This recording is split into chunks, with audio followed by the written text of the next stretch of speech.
اليوم زيارتنا لقصر الأباطرة البيزنطيين، قصر تيكفور المشيد على أسوار القسطنطينية، حيث اتخذه السلطان محمد الفاتح مقرا للحكم بعد الفتح.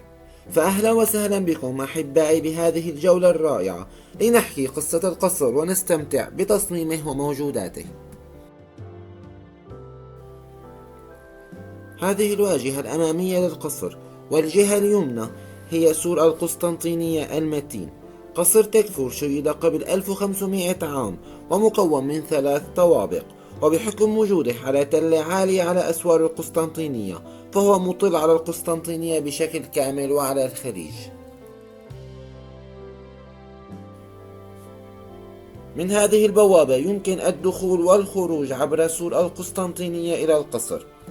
أسوار القسطنطينية من الجهة البرية كانت مزدوجة في ذلك الوقت، يتخللها خندق. في هذا المكان بقي صامدا فقط السور الداخلي نتيجة الحروب، وخصوصا فتح القسطنطينية. لنأخذ جولة ضمن الأسوار ونشاهد عمق ومتانة وقوة واحد من أقوى الأسوار على مستوى العالم.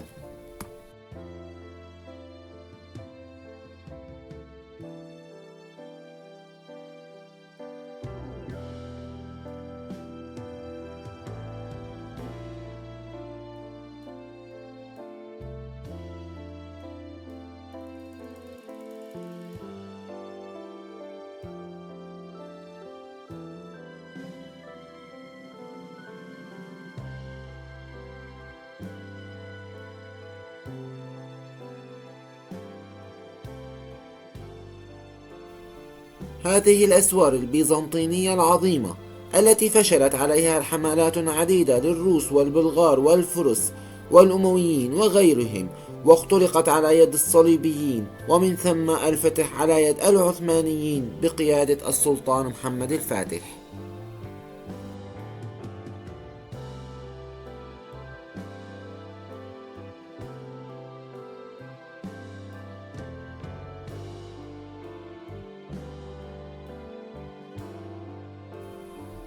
وهنا أحبائي واجهة القصر من خارج سور القسطنطينية، ومحاط ببرجي مراقبة، حيث سنصعد بعد قليل من سرداب يصل القصر ببرج المراقبة الأيمن المطل على كامل القسطنطينية. من تصميم السور البري وجود برجي مراقبة على كل بوابة، ويمتد على مسافة 23 كيلومتر، منها 8 كيلومتر برية مع 300 برج مراقبة. تخيل العدد الكبير من أبراج المراقبة.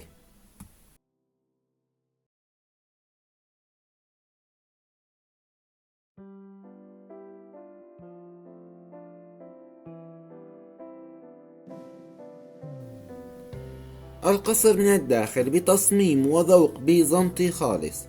الأسقف العالية جدا المحمولة على أعمدة رخامية وبتيجان منحوتة، وأقواس نصف دائرية من الطوب والحجر. وفي الطوابق العليا القناطر الكبيرة والأرضيات الخشبية مع سلالم خشبية للتنقل بين الطوابق.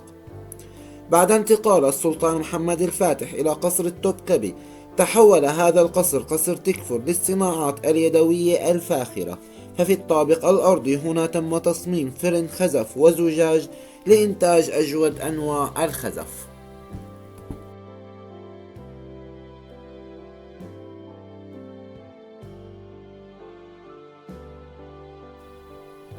في الطابق الثاني نشاهد التصميم الحجري الرائع مع القناطر والنوافذ الكبيرة المطلة على كامل القسطنطينية. تعرض الآن هنا بعض الصناعات التقليدية للحقبة العثمانية، وتوجد العديد من السراديب والممرات الحجرية الضيقة الرائعة التي سنمر بها بعد قليل. بمقارنة بسيطة بين القصور المشهورة في تركيا، قصر تكفور للأهمية التاريخية كقصر بيزنطي، فهو واحد من القصور البيزنطينية النادرة التي بقيت إلى زماننا الحاضر، وبإطلالة على القسطنطينية وموقعه ضمن السور. أما قصر التوبكبي بنمط عثماني إسلامي مع مساحة كبيرة جدا جدا، قصر الدولمبahçesi للضخامة والذوق الأوروبي. أما قصر يلدس فهو بالأساس منتجع السلاطين.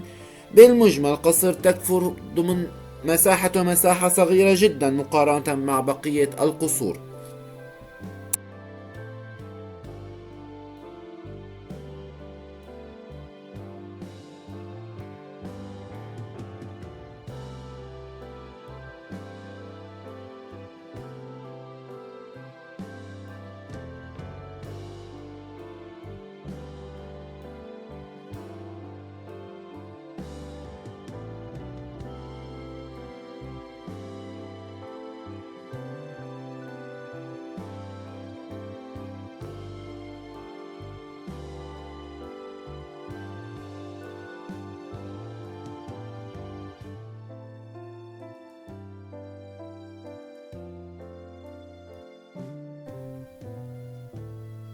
الطابق الثالث الأجمل على الإطلاق مع الآيات القرآنية بالخط العربي المعكوس على جدران القصر، بالإضافة إلى أروع اللوحات الخزفية للكعبة الشريفة والآيات القرآنية، وبتصميم رائع لمحراب من الخزف، بالإضافة إلى العديد من المصنوعات الخزفية المعروضة كمتحف في هذا الطابق.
الآن سنمر من إحدى السراديب أو الممرات الضيقة في الطابق الثاني.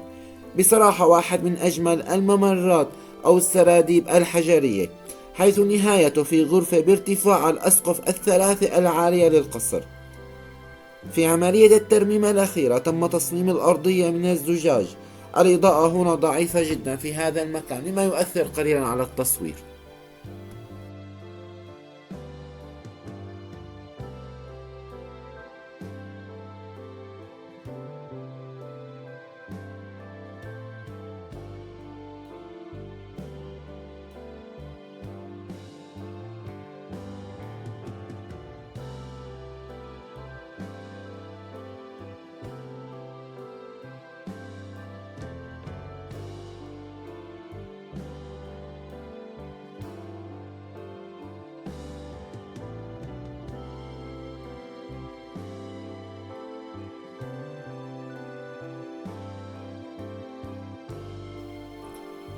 ومن هذا السرداب الحجري سنصل إلى تراس على برج المراقبة المجاور للقصر لنستطلع القسطنطينية من الأعلى، والإطلالة ولا أروع.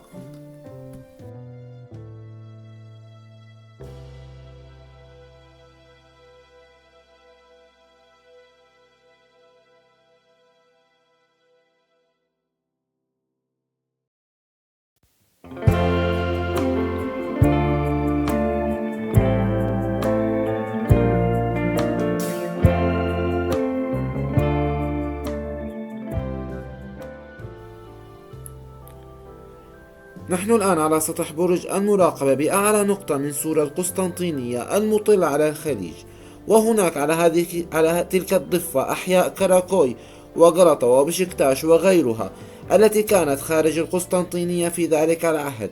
وصل إليها جيش معاوية، والذي لم ينجح بحصار القسطنطينية من هذه الجهة نظرا لإغلاق البيزنطيين الخليج بسلاسل حديدية.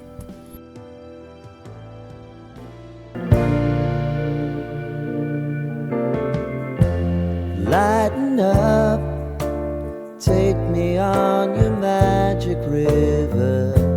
Tell me all your dreams align. Sign me up and tell me about the people that you know who are trying to feel alive.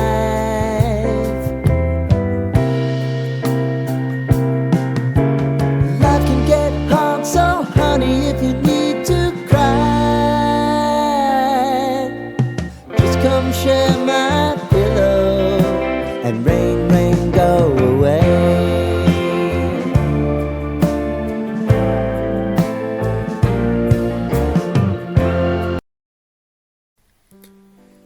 هنا الإطلالة على القسطنطينية قديما أو الفاتح والأمينون والتوبكبي والسلطان أحمد حاليا وصولا لحدود السور على الجهة اليمنى. مع هذه المشاهد من الأعلى، وعلى الأكيد لا تنسى زيارة القصر أثناء مروركم باسطنبول. تذكرة الدخول للأجانب 50 ليرة تركية، أي ما يعادل دولار وربع، وللمجنسين أو الطلاب ب25 ليرة تركية فقط. القصر مزود بمصعد لكبار السن، وبإمكانكم بعد زيارة القصر التجول في حي الفاتح وزيارة كنيسة خورا سابقا أو مسجد كاريا حاليا الرائع. سأترك لكم رابط فيديو كاريا في صندوق الوصف. لا تنسون من الدعم واللايك والاشتراك. دمتم على خير، على أمل اللقاء قريبا في جولة جديدة. أترككم بحفظ الله ورعايته، والسلام.